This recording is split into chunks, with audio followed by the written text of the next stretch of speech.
চলতি অর্থবছরের মধ্যে স্থানীয় সরকারের ৫ স্তরে নির্বাচন সম্পন্ন করতে চায় সরকার। সিটি কর্পোরেশন, উপজেলা, জেলা পরিষদ, পৌরসভা ও ইউনিয়ন পরিষদ সবগুলো নির্বাচন আয়োজনের প্রস্তুতি চলছে।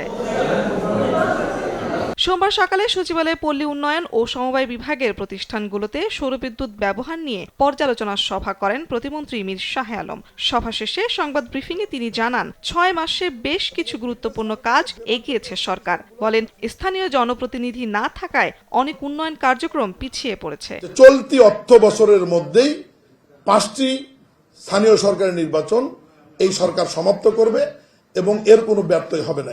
এই নির্বাচনগুলোতে আমরা প্রাথমিকভাবে হিসাব করেছি আমাদের প্রায় ৬,০০০ কোটি টাকা কম বেশি প্রয়োজন হবে এই ৫টি নির্বাচন সম্পন্ন করতে। নগর পরিবহনে ই-রিকশার ব্যবহার ও অটোরিকশা নিয়েও নীতি হচ্ছে বলে জানান প্রতিমন্ত্রী।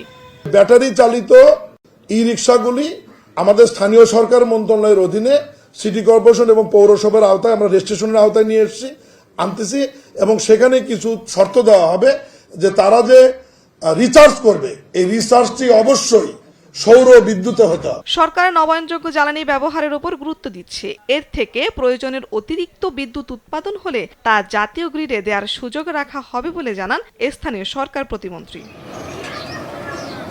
শারমিন পুতুল, দেশ টিভি, ঢাকা।